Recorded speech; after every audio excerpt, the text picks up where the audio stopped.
거창고등학교에 가면 직업 10계명이 있습니다. 1계명이 월급이 적은 쪽을 택하라. 2계명이 내가 원하는 곳이 아니라 나를 필요로 하는 곳을 택하라. 3계명이 승진교회가 거의 없는 곳을 택하라. 4계명이 모든 것이 갖추어진 곳을 피하고 처음부터 시작해야 하는 황무지를 택해라. 보여주시기 바랍니다. 이거 10계명 보여주세요. 사인이 일부 때도 안 맞았는데. 5계명 앞다투어 모여드는 곳에는 절대로 가지 말고 아무도 가지 않는 곳으로 가라.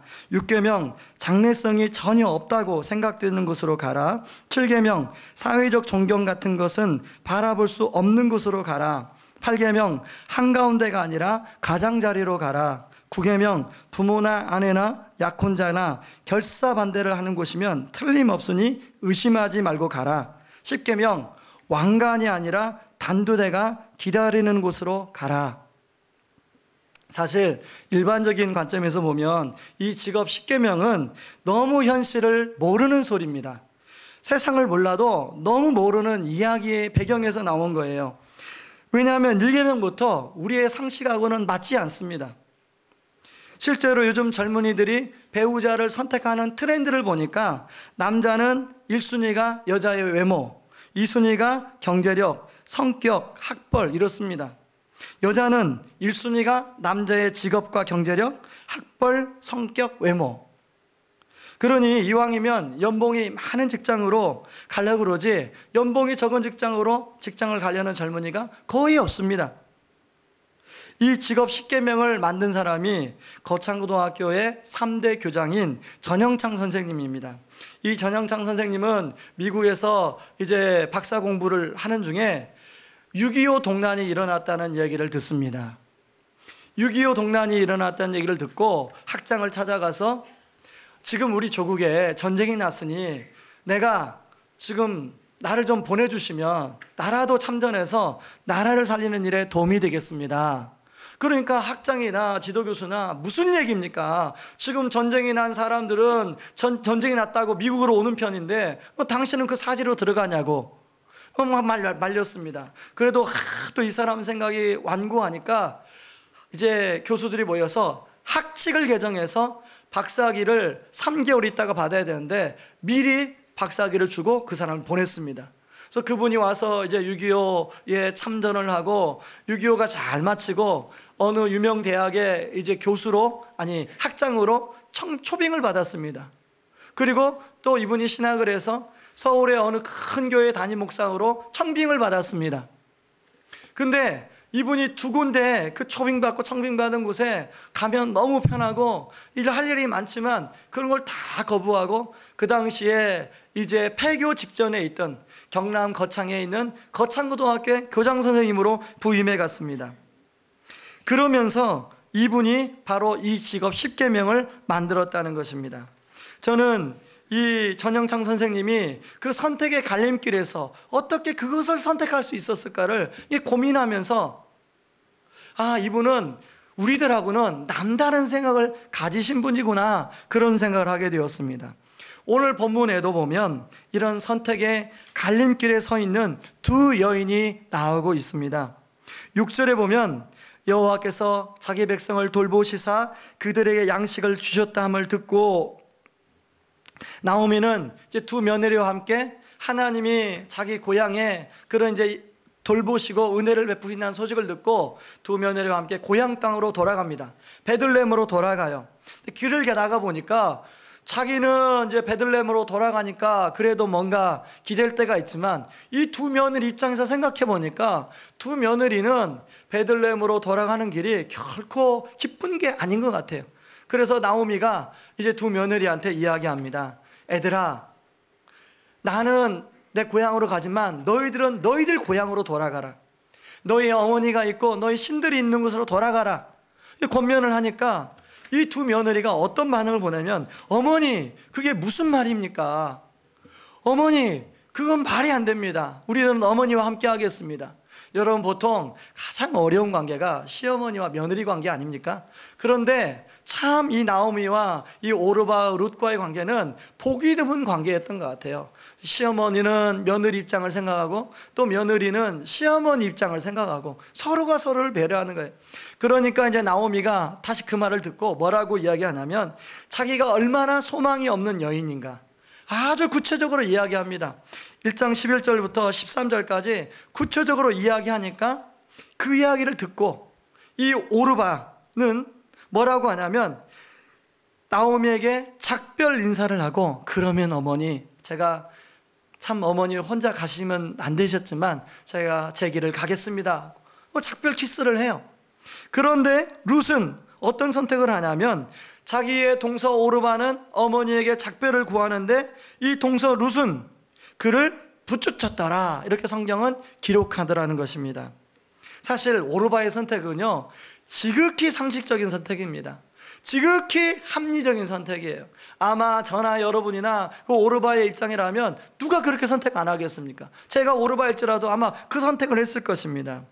그런데 성경은 더 이상 오르바에 대해서 언급하지가 않아요.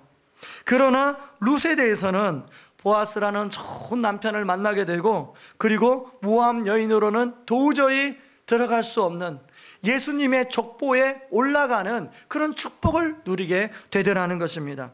한 사람은 선택 한 번으로 유명무실한 사람이 되었고, 한 사람은 또 이러한 선택으로 예수님의 인정을 받고 축복을 받는 사람이 되었다는 것입니다.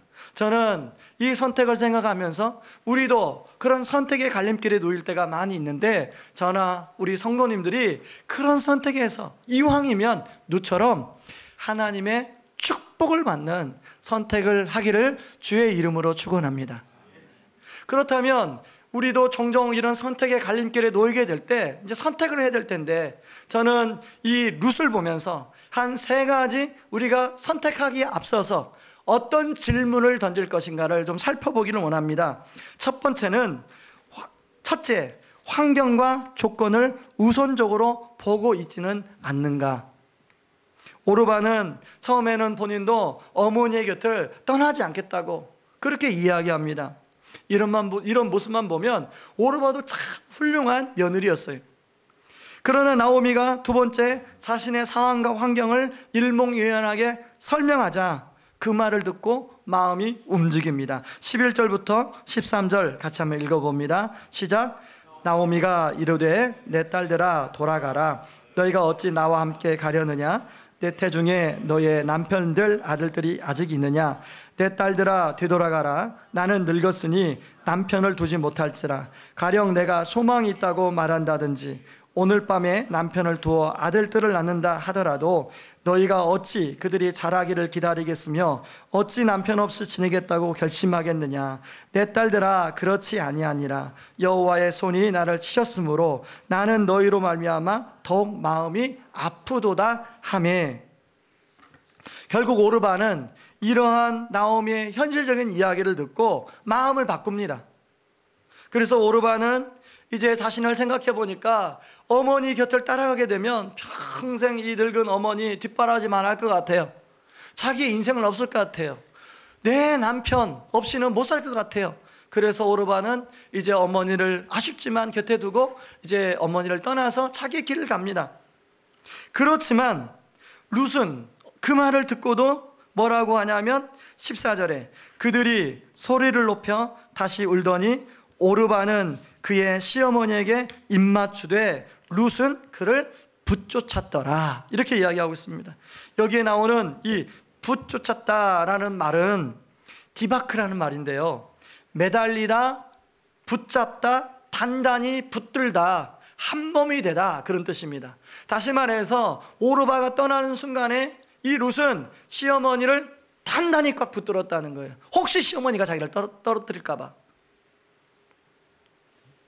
그리고 나오미가 다시 이 룻에게, 룻아 오르바처럼 다시 생각하고 돌아가라, 그 말을 하니까 룻이 뭐라고 말합니까? 16절 17절 말씀 이야기합니다. 한번 같이 읽어보겠습니다. 룻이 이르되 내게 어머니를 떠나며 어머니를 따르지 말고 돌아가라. 관건하지 마옵소서. 어머니께서 가시는 곳에 나도 가고 어머니께서 머무시는 곳에서 나도 머물겠나이다. 어머니의 백성이 나의 백성이 되고 어머니 하나님이 나의 하나님이 되시리니 어머니께서 죽으시는 곳에서 나도 죽어 거기 묻힐 것이라. 만일 내가 죽는 일 위해 어머니를 떠나면 여호와께서 내게 벌을 내리시고 더 내리시기를 원하나이다 하는지라. 룻 역시 오르바처럼 그런 상황과 환경이 보였을 거예요. 생각이 되었을 거예요. 그러나 룻의 결심은 그런 상황과 환경에 흔들리지가 않습니다. 그것이 룻의 마음을 바꾸지 못해요. 우리는 처음에는 어떤 결심을 하고 그 결심대로 잘 따르다가도 상황과 환경이 바뀌게 되면 우리는 얼마든지 마음이 변할 수 있는 사람이에요. 그래서 누가복음 9장 62절에 이렇게 말씀합니다. 예수께서 이르시되, 같이 읽습니다. 손에 쟁기를 잡고 뒤를 돌아보는 자는 하나님 나라에 합당하지 아니하니라 하시니라. 디모데후서 4장 10절, 대만은 이 세상을 사랑하여 나를 버리고 데살로니가로 갔고 그레스게는 갈라디아로 디도는 달마디아로 갔고. 저는 이 두 말씀이요, 참 오랫동안 이 두 말씀 묵상한 적이 있어요. 제가 예전에 우리 성도님들한테 대학을 졸업하고 군선교를 했다고 말씀드리지 않았습니까? 근데 군선교를 처음 할 때 저 혼자 시작한 게 아니라 아주 친한 친구와 함께, 거치 저와 오른팔 같은 친구와 함께 우리 여기에 인생을 한번 걸어보자 하고 그 일을 시작했습니다. 그런데 그 친구가 얼마 되지 않아서 그 일을 포기하고 자기 길을 찾아가더라고요. 그런데 그 친구가 이 길을 포기하고 친구가 자기 길을 찾아가는 걸 보니까 저도 역시 그걸 포기하고 제 길을 찾아가고 싶어요. 그렇죠. 인간적인 마음은 제 길을 찾아가고 싶은데 이 두 말씀이 저를 계속 괴롭히는 거예요. 여러분, 말씀이 괴롭히는 걸 경험해 보셨습니까?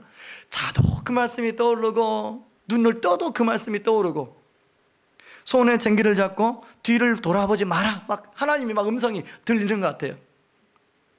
왜냐하면 막상 군선교를 시작해 보니까요, 그 일이 만만치가 않아요. 제가 했던 군선교 일은 이제 GOP나 GP, 그 격오지 부대, 또 해군 같은 거는 함상 위에, 그리고 공군 같은 거는 저 방공포대 위에, 그런 데는 교회도 없고 목사님도 안 계세요.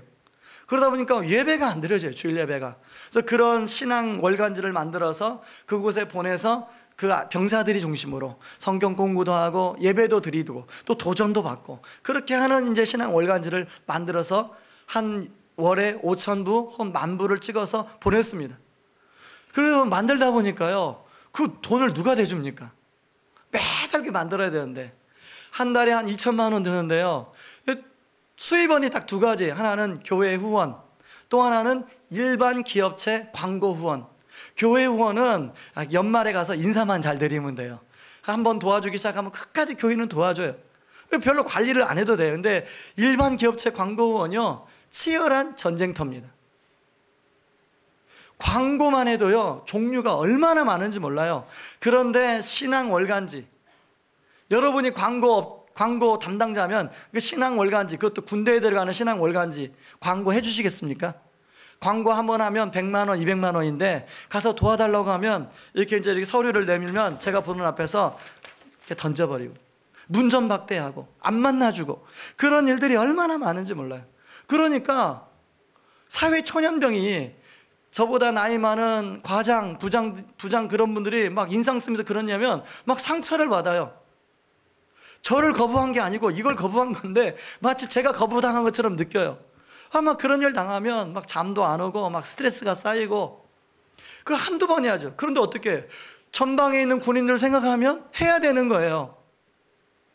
친구는 그걸 못하고 갔는데, 근데 일은 좀 힘들면 함께하는 사람이 마음 맞으면 또 할 수 있잖아요.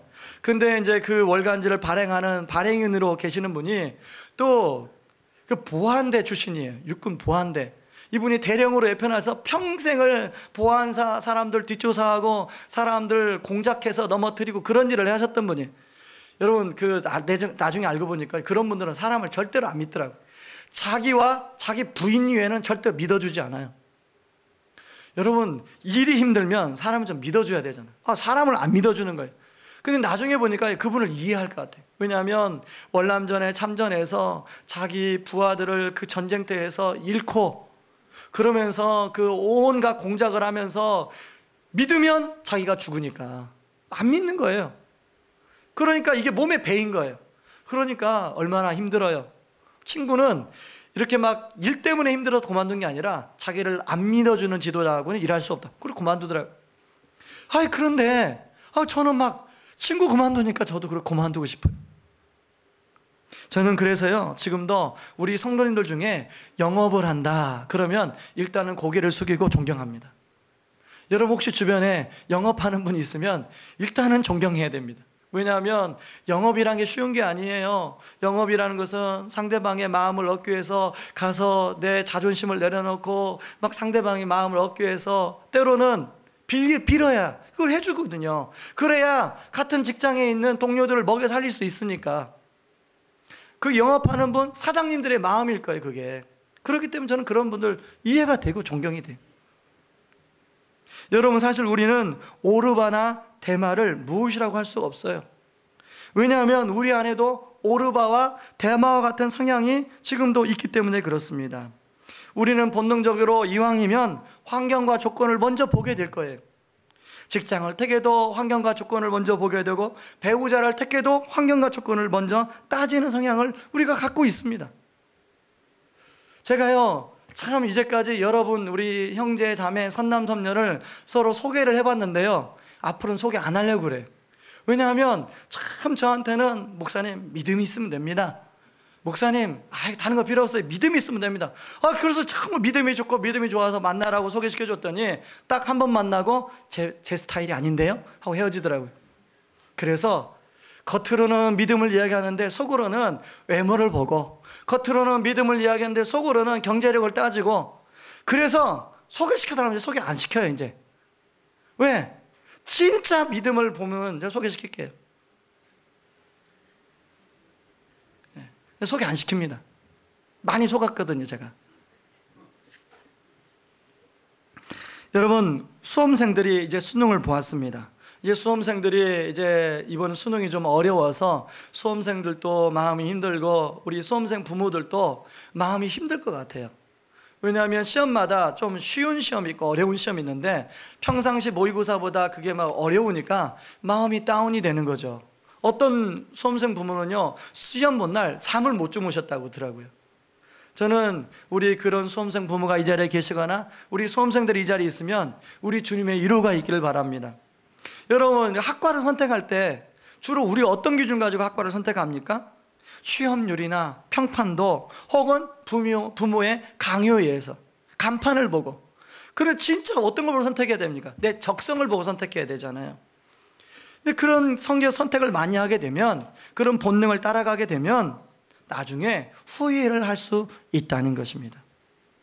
그래서 전영창 선생님도요, 일계명이 뭐라고 얘기합니까? 월급을 적게 주는 곳으로 가라고 파격적인 제안을 하고 있는 거예요. 이것은 뭐냐면, 본능은 가능하면 월급을 10,000원 주는 곳으로 가라고 하는 게 본능이라면 본능과 싸워야 된다는 거예요. 선한 싸움을 싸워야 된다고 이야기하고 있습니다. 여러분, 저와 여러분이 선택하기에 앞서 환경과 조건을 우선적으로 고려하고 있는가를 질문을 던져보시기를 바랍니다. 두 번째 우리가 점검해야 될 질문은 정말 나를 필요로 하는 곳인가? 여러분, 1장 16절 17절을 우리 다시 한번 읽어보겠습니다. 제가 읽어봅니다. 룻이 이르되 내게 어머니를 떠나며 어머니를 따르지 말고 돌아가라. 강권하지 마옵소서. 어머니께서 가시는 곳에 나도 가고 어머니께서 머무시는 곳에서 나도 머물겠나이다. 어머니의 백성이 나의 백성이 되고 어머니의 하나님이 나의 하나님이 되시리니 어머니께서 죽으시는 곳에서 나도 죽어 거기 묻힐 것이라. 만일 내가 죽는 일 위해 어머니를 떠나면 여호와께서 내게 벌을 내리시고 더 내리시기를 원하다이다 하는지라. 여러분, 어머니가 몇 번 나왔습니까? 8번이 나왔어요. 여러분, 룻이 말을 하면서 이렇게 어머니를 많이 언급하는 이유는 뭐냐면 지금 어머니 곁에는 누가 필요하다는 거예요. 어머니 곁에는 누군가가 필요하다는 거예요.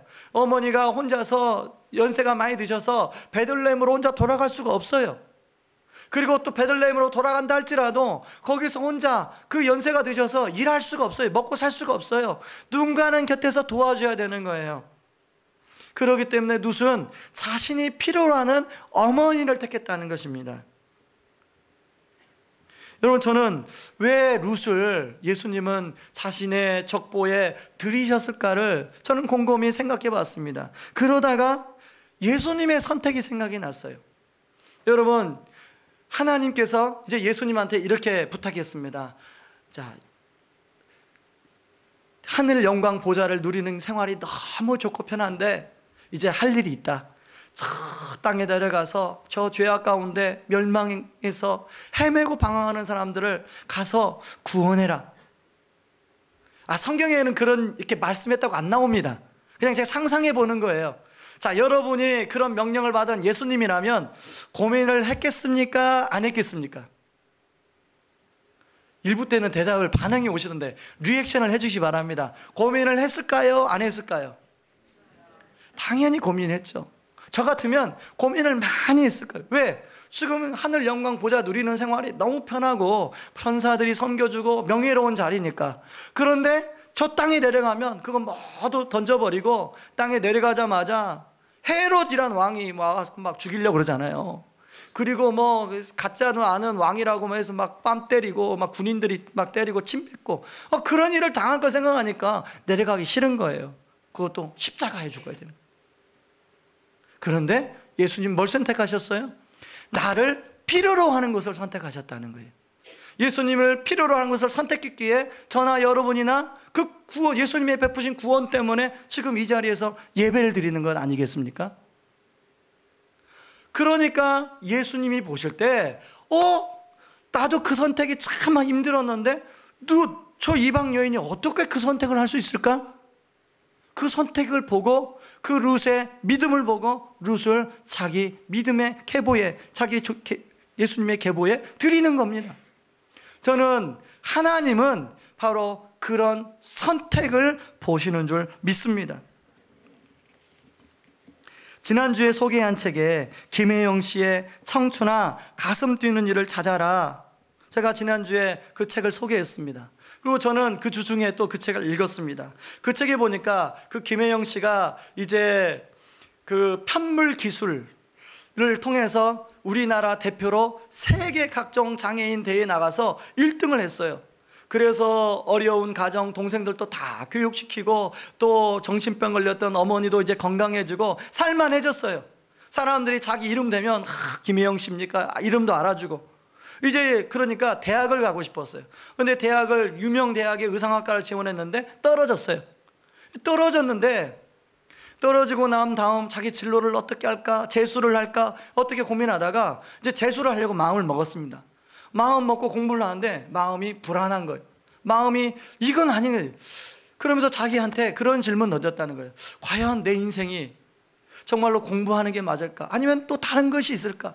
그런 상황 가운데 갑자기 며칠 전에 봤던 광고 하나가 떠올랐다는 거예요. 아프리카에서 어느 학교에서 편물 선생님을 구합니다. 어느 선교회. 그런데 그 광고가 왜 떠올랐냐면 며칠 전에 기독교 잡지에서 바로 거창고등학교의 전영창 선생님의 인터뷰를 보게 됐다는 거예요. 전영창 선생님의 인터뷰를 보고 거기에 나와 있는 직업 10계명을 보고 마음이 그렇게 막 혼란스럽던 마음이 딱 정리가 되더래요. 그리고 그 광고가 떠올랐더라는 거예요. 그 광고를 이제 보고 찾아서 전화를 했더니 마침 편물교사가 아직 구해주지 않았다는 얘기 듣고 인터뷰를 해서 이제 합격을 했습니다. 그래서 이제 그런 결정을 하기 전에 자기 인생에 영향을 끼친 중요한 분을 만나서 그래도 말씀을 드리려고 이제 자기에게 기술을 가르쳐준 선생님을 찾아갔다는 것입니다. 그 선생님을 찾아가서 선생님, 제가 이제 대학 지나가는 것을 내려놓고 아프리카의 보츠나와에 있는 편물교사로 가려고 합니다. 그랬더니 그 선생님이 뭐라고 이야기하냐면 첫 마디가 어머, 얘 너 미쳤구나. 이제 쓸만하게 키워놨는데 어디를 간다는 거냐? 아프리카라고? 가서 죽기라도 하면 어쩌려고? 이런 얘기를 했다는 거예요. 근데 김혜영 씨가 그 말을 듣고 와가지고 그 말을 듣고 김혜영 씨가 확신을 했다는 거예요. 아, 이게 하나님의 뜻이구나. 가야겠다. 그러고 갔다는 것입니다. 거기에 보면요, 그 책에 보면 김혜영 씨가 써놓은 글이 있는데요, 제가 읽어드리겠습니다. 나를 필요로 하는 곳으로 가라니 이 얼마나 명쾌한 말인가. 왜 이것을 모르고 있었지? 돈을 벌고 성공하고 대학에 가려고 아둥바둥하는 것은 내가 할 일이 아니라는 것이다. 내가 하고 싶은 일과 나를 필요로 하는 일, 이 두 가지는 상반된 두 갈래의 길이다. 바로 이때 머릿속에서 연달아 얼마 전 신문에서 본 광고 두 줄이 떠올랐다. 여러분, 저와 여러분은 선택의 갈림길에서 여러분이 필요로 하는 곳에 지금 선택해서 그 자리에 있으십니까? 저는 그런 사람은 좀 힘들겠지만, 삶은 고단하겠지만 의미 있는 인생일 거라고 생각해요. 하나님은 그러한 누수의 선택을 보시고 그런 무함여인 룻을 축복해주고 있다는 것입니다. 저는 지난 주일날 이제 예배 끝나고 교회 입구에서 우리 교회 등록한 지 얼마 안 되는 집사님의 아들 인사를 받았습니다. 그 아들이 이제 12월 달에 결혼을 하게 되었습니다 하고 인사를 하더라고요. 그리고 책을 한 권 주는 거예요. 그래서 무슨 책인가 보니까 이 청년이 그 코이카라는 단체를 통해서 해외에 봉사를 하고 와서 몇 명이 책을 썼어요. 그런 책이에요. 그래서 12월 달에 결혼하고 그러면 어디에 가서 사십니까? 물어보니까 자기 아내랑 만나서 아프리카로 가기로 했다는 거예요. 그러고 나서 뭐 깊은 대화를 못 했습니다.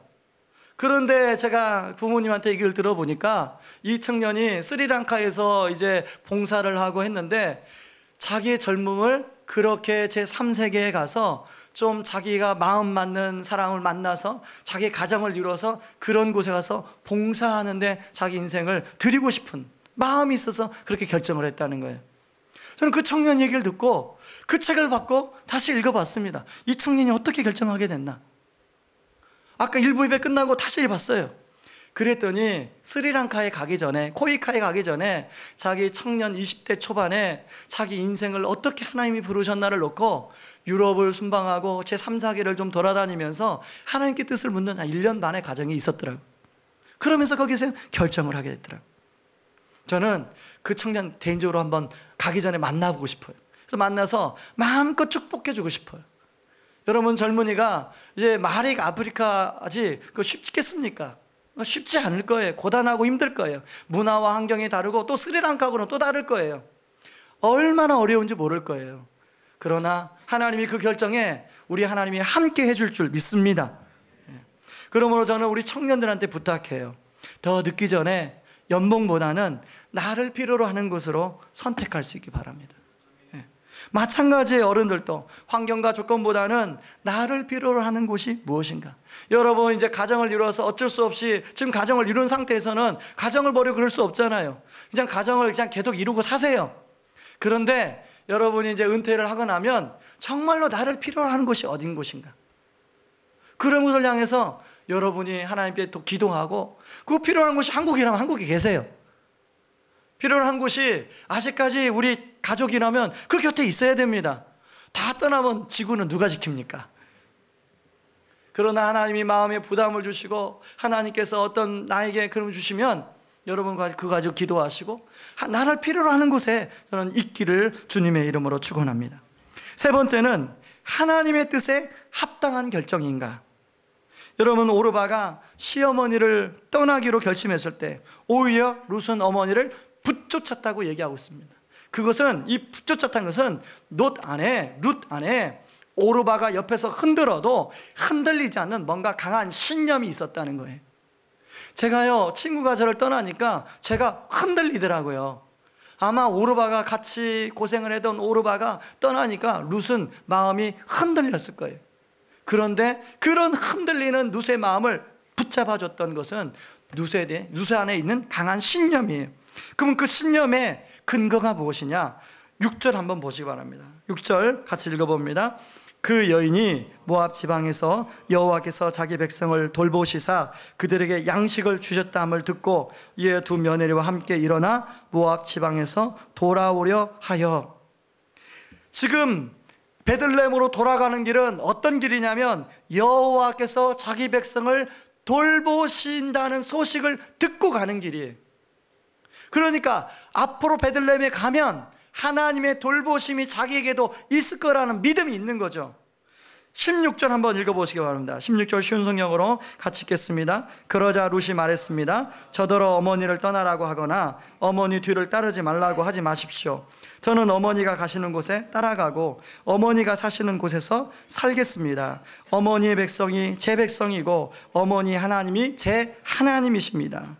다시 말해서 룻은 어머니 나오미가 믿었던 하나님을 룻이 믿었다는 것을 알 수 있습니다. 그래서 17절에 보면 여호와께서 제가 어머니를 버려두고 가면 하나님이 저를 벌 주실 것입니다 라고 이야기하고 있는 거예요. 여러분, 룻은 왜 이렇게 확신이 들었을까요? 저는 이 나오미의 인생을 통해서 그걸 좀 흔적을 볼 수 있습니다. 여러분, 나오미가 어땠습니까? 약속의 땅을 정말로 이제 약속의 땅에 흉년이 임하니까 흉년을 해결하기 위해서 모압으로 옮겼어요. 그런데 모압에서 어떤 시간을 보냈습니까? 자기 남편이 죽임을 당하고 두 아들을 잃게 되는 아픔을 당해요. 약속의 땅, 하나님의 약속의 땅을 떠났더니 그것이 잘 되는 것이 길이 아니라 더 어려워지고 고난이 있었다는 것을 룻은 나오미를 보면서 반면교사로 배운 거예요. 그러므로 룻은 자신은 결코 그런 삶을 반복하지 않겠다. 아주 단호한 결심과 각오가 룻에게 있었을 것입니다. 저에게도 그런 게 있어요. 저는 저희 아버지를 보고 저는 아버지 같은 삶을 살지 않겠다. 단호한 결심과 각오가 있었습니다. 저에게도 군선교 하기 전에 수없이 좋은 제안이 많이 들어왔는데 하나님이 저에게 마음의 부담을 주는 거예요. 잠을 못 자게 부담을 주는 거예요. 너는 그 일을 해야 된다. 주변 가족들은 다 말리는데 하나님이 부담을 주는 거예요. 그런데 왜 그때 그런 부담을 뿌리치고 갈 수도 있죠. 그러나 아버지처럼 살지 않겠다는 그런 제안에 단단한 결심과 각오가 있었기 때문에 내가 말씀을 따라가, 죽어도 말씀을 따라가야겠다. 저희 아버지는 20대에 논을 팔아서 신학을 하겠다고 서울로 올라왔는데 친구가 너무 좋아서 신학을 안 하고 그 돈을 다 그 돈을 다 날리고 그때부터 아버지 인생이 꼬이게 됐어요. 그래서 아버지는 65세에 가서야 하나님 앞에 돌아왔어요. 저는 그러니까 아버지 같은 인생을 살고 싶지 않고 나는 하나님이 제 마음에 부담을 주신 대로 살겠다. 그런 단호한 결심이 있었어요. 아마 룻에게도 그게 있었을 것입니다. 오르바가 옆에서 흔들 때도 그래서 룻의 마음이 변함이 없는 거예요. 여러분 아시다시피 이제 우리 교회에 전임 부목사님을 모시려고 합니다. 그래서 광고를 내서 여러분이 지원을 했는데 그중에 참 좋은 분을 보내주셨어요. 그런데 제가 지난주 금요일 날 이제 부임하기 전에 좀 만나서 이런저런 얘기를 하려고 만났습니다. 질문을 했어요. 나는 우리 목사님을 기도하면서 하나님의 확신이 와서 내 목사님을 선택을 했습니다. 목사님은 우리 교회를 놓고 이런 하나님의 인도하심에 확신이 있으십니까? 그랬더니 이 친구가 잘 대답을 못하는 거예요. 그러면서 우물쩡 하다가 얘기하는, 사실 목사님 제가 그게 확신이 없어서 지금 그것 때문에 놓고 기도하고 있습니다. 솔직하게 얘기해서 너무 고맙다. 내가 당신의 합격을 통보를 했는데 보류할 테니 월요일까지 기도해보고, 기도원 가서 기도하든 금식하든 기도해보고 정말로 하나님 확신이 있으면 나한테 전화를 달라. 아니면 나는 또 다른 사람을 알아봐야 되니까 빨리 그렇게 연락을 줬으면 좋겠다. 그렇게 제가 말하고 돌려보냈습니다. 저는 그 목사님 참 마음에 들어요. 그 목사님이 오시면 이런저런 우리 성도님들을 잘 섬겨드릴 것 같아요. 그런데 하나님의 뜻에 대한 확신이 있어야 되잖아요. 왜냐하면 제가 대학을 졸업하고 군선교를 할 때도 하나님의 인도하심의 확신이 있었고, 군선교를 할 때 신학교를 갈 때도 하나님의 인도하심의 확신을 갖고, 신학교에서 이제 노량진 교회를 갈 때도 그런 인도하심의 확신을 갖고, 노량진 교회에서 수원교회 갈 때, 수원교회에서 분당교회를 갈 때, 분당교회에서 또 개척을 할 때 제 안에 하나님의 인도함의 확신을 없으면 움직이지 않았어요. 하나님 인도하심의 확신을 끝까지 확인하고 붙들고 그렇게 제가 인도함 받았기 때문에 제가 목사님한테도 그걸 요구한 거예요. 여러분, 때로는 우리가 어떤 선택을 할 때 그 선택이 참 뭔가 기대를 하고 선택을 하잖아요. 그런데 그 일을 하다 보면 내 기대대로 안 될 때가 많아요. 기대대로 될 때가 있지만 안 되는 상황이 있을 때가 있습니다. 그럴 때는 여기 아닌가 보네, 그렇게 헷갈리게 돼 있어요. 그런데 그때 무엇이 붙잡아 주냐면 하나님의 인도하심의 확신이 있으면 그것이 자신을 붙잡아 주는 거예요. 그리고 인내할 수 있는 힘이 생기는 거예요. 상황은 이러쿵저러쿵 하지만 그 상황 가운데 인내하고 버티고 하나님께 기도하다 보면 하나님께서 눕과 같은 축복을 주시는 줄 믿습니다. 실제로 2005년도 말에 제 사역에 위기가 왔어요. 이제 제가 사역했던 담임 목사님이 저를 불러서 우리 교회에 맞지 않으니까 다른 교회 좀 알아봐라. 사역 2년차 열심히 한다고 했는데 청천벽력 같은 얘기죠. 그런데 1년여의 기간을 주겠다. 1년 동안 다른 데를 좀 알아봐라.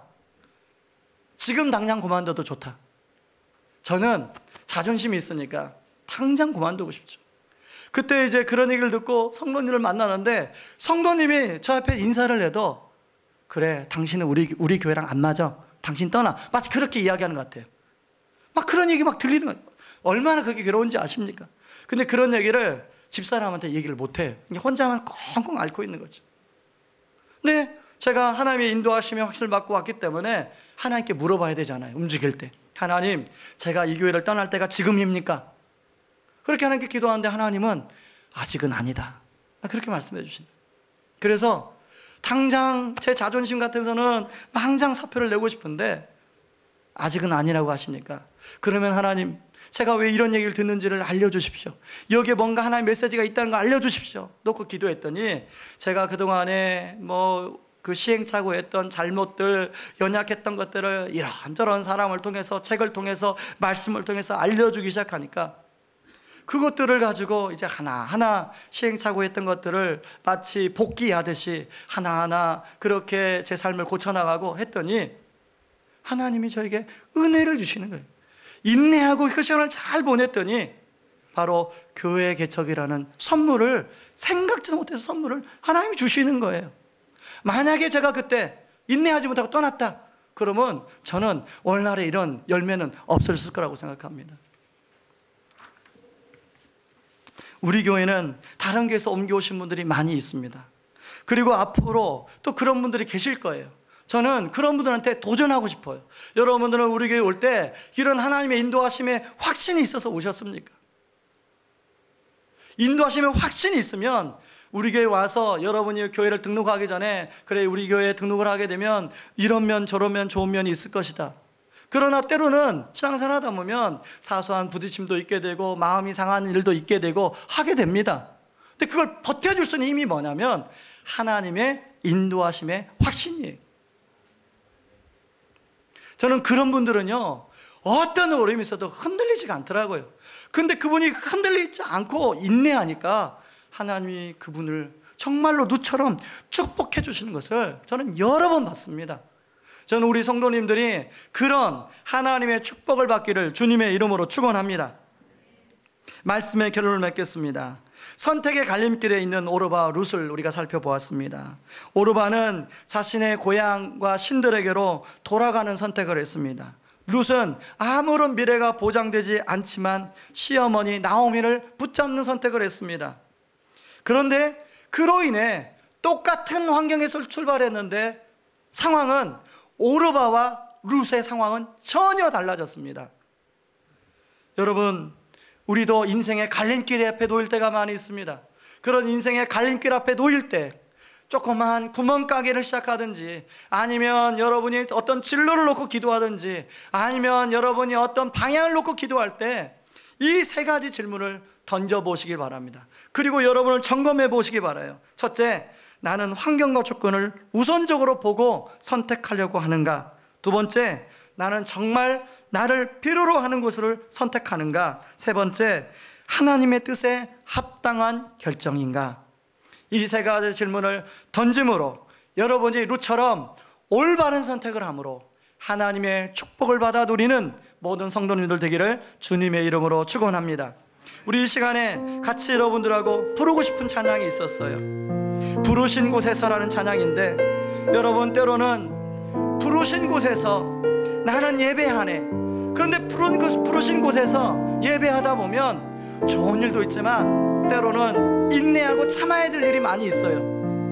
그런데 하나님의 인도하심, 그래 하나님이 나를 이곳에 부르셨다, 이 확신이 있으면 인내할 수 있는 힘이 생기는 거예요. 어떤 일이 있어도 하나님의 약속의 시간까지 지킬 수 있는 힘이 생기는 거예요. 저는 여러분들에게 이 찬양이 여러분의 기도의 고백으로 하나님께 들려지기를 원합니다. 그래서 부르신 곳에 나는 예배하네, 어떤 상황에도 나는 예배하네, 이 찬양이 저와 여러분의 기도가 되기를 바랍니다. 함께 찬양하겠습니다.